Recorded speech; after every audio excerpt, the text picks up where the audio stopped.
Hello everyone, welcome to my YouTube channel the Soulful Diary. आज के video में हम prologue to the Canterbury Tales की line 445 से 541 डिस्कस करेंगे। इससे पहले के जितने भी प्रोलॉग के वीडियोस हैं उनका लिंक डिस्क्रिप्शन में है। Lines 445 to 476. In The Wife of Bath, we have only one of the three women on the pilgrimage. Unlike the other two, she's not a nun, but a much married woman, a widow yet again. Everything about her is large to the point of exaggeration. She has been married 5 times, has been in Jerusalem 3 times, and her hat and hips are as large as her sexual appetite and her love of talk. A good wife was there beside Bath, but she was some deal deaf, and that was Kath. Of cloth making she had such a haunt. She passed them of Cyprus and of Cont. In all the parish wife there was there none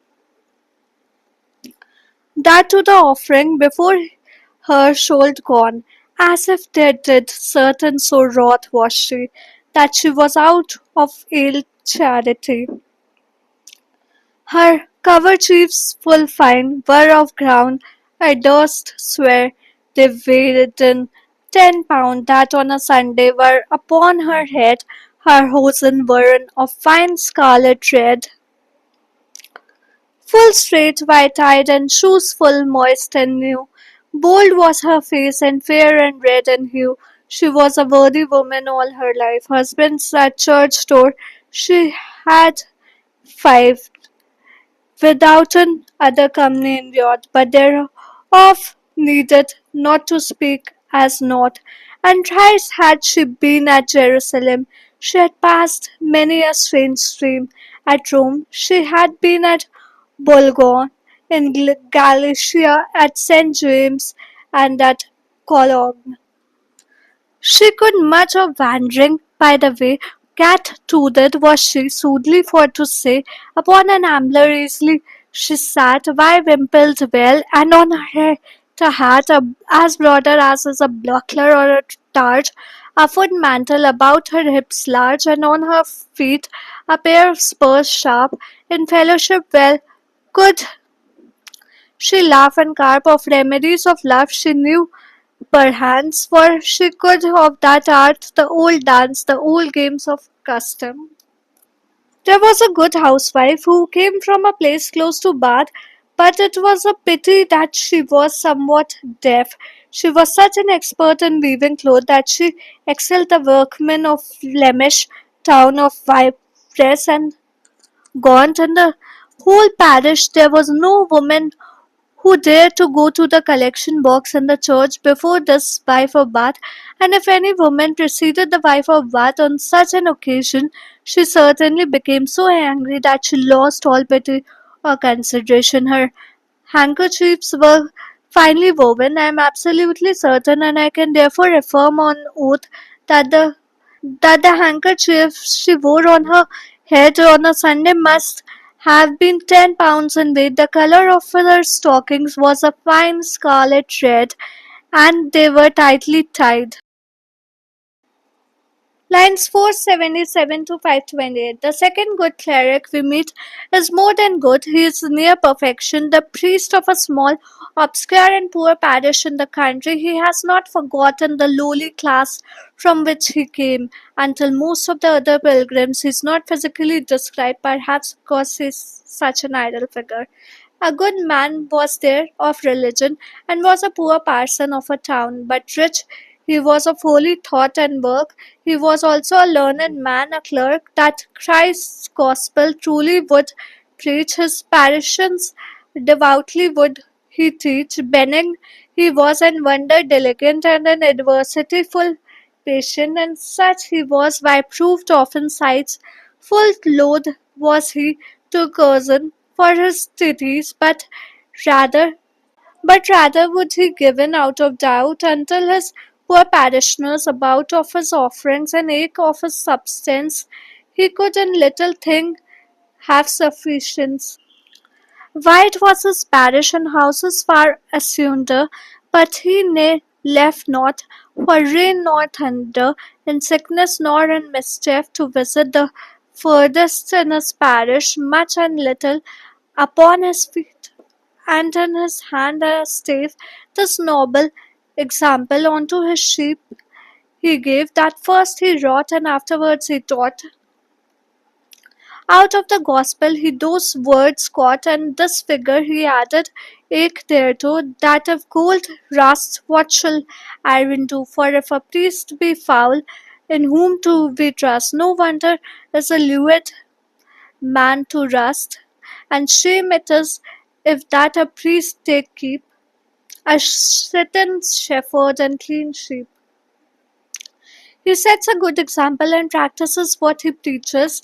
Well ought a priest example for to give by his cleanliness, how that his sheep should live. He set not his benefits to hire, and let his sheep encramped in his mire, and ran to London on to St. Paul's, that is St. Paul's Cathedral, to seek in him a chantry for souls, or whether bother to be withhold, but dwelt at home and kept well his fold, so that the wolf ne made in his miscarry. He was a shepherd and not a mercenary. He was, and though he holy were and virtuous, he was to sinful men, not despotous, nor of his speech dangerous, nor dinge, but in his teaching discreet and benignant, to draw folk to heaven with fairness. By good example, this was his business. But if there were any person obstinate, whatsoever, of high or low estate, him would he snibben sharply. For the nuns, a better priest I trow there nowhere none is. He waited after no pomp and reverence, nor made him a spiced conscience, but Christ's lore and his apostles 12. He taught, but first he followed it himself. There was a good man of religion. He was a poor parson in a town, but he was rich in holy thoughts and holy work. He was also a man of learning, a priest who would truly preach the gospel of Christ and who would teach the residents of his parish devoutly. He was kind hearted and wonderfully industrious, and he had proved many times that he was very patient when overtaken of by misfortunes. He was absolutely unwilling to communicate anybody in order to force payment of the title uh, due to him. Rather, he was ready without any doubt to help his various poor parishioners with money from his collection of thieves and even from his own personal income. Having a small income, he thought himself quite well to do, or he regarded his meager income as quite sufficient.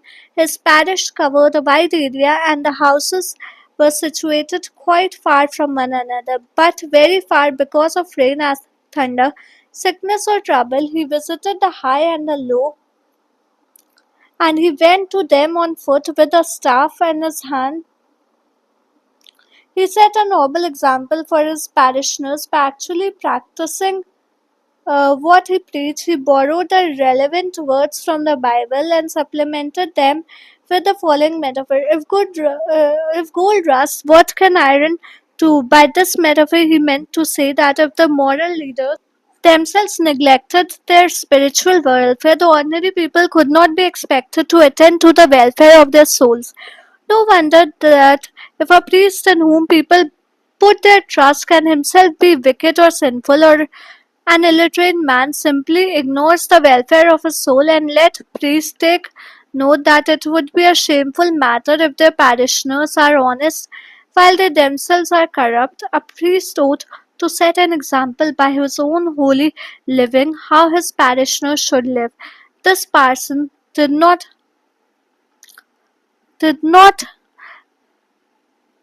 let out his own office for hire, leaving the parishioners to sink into sin.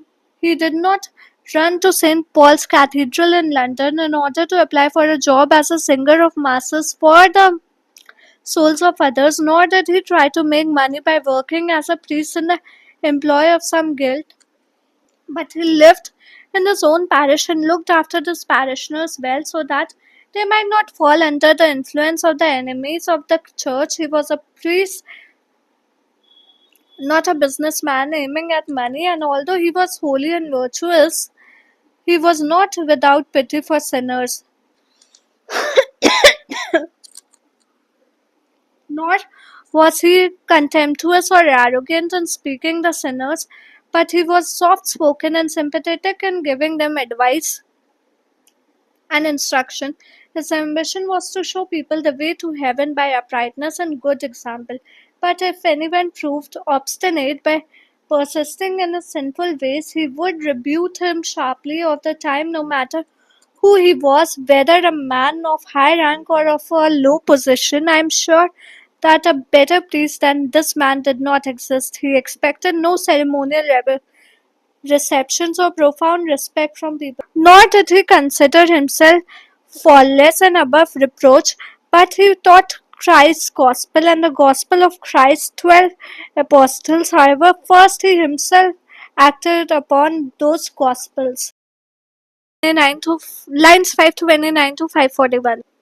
His brother, the plowman, probably the lowest in social rank on the pilgrimage, is one of the highest in spirituality, the perfect lay Christian, the secular counterpart of his cleric brother.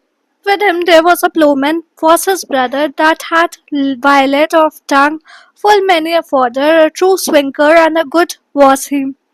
Living in peace and perfectly charity, God loved he best with all his whole heart, and at all times, though him came to smart, and then his neighbor, right as himself, he would trash and dare to dig and delve for Christ's sake with every poor weight, without hire, if it lay in his might. His tidy spade he full fair and well, both of his proper swing and his chattel. In a tabard he rode upon a mare. With the parson was a plowman who was the parson's brother. The plowman had worked for a long time, conveying many cart loads of dung from one place to another. He was a good and faithful worker, living a life of peace and perfect charity. He loved God best with his whole heart and at all times, whether he were in prosperous or adverse circumstances. And next, he loved his neighbor exactly as himself. He would beat out grain from the corn. He would dig or repair a ditch to help every poor man for the sake of Christ without demanding any payment, provided the jo- provided the job provided the job was in his power to accomplish. He paid his tither in a perfectly honest manner on the basis of both his property and income. He earned from his own work in working clothes he rode upon a mare. Thank you. I hope आज की video आपको पसंद है। कैसी लगे हमें comment करके बताएं, और अगर कोई सजेशंस है, डाउट्स है, वो भी आप हमें कमेंट सेक्शन में ड्रॉप कर सकते हैं। अगर वीडियो अच्छी लगी तो like share and subscribe to my channel. मिलते हैं कल एक और इन्फॉर्मेटिव वीडियो के साथ शाम 4 बजे। Till then keep watching and keep supporting the Soulful Diary. Thank you.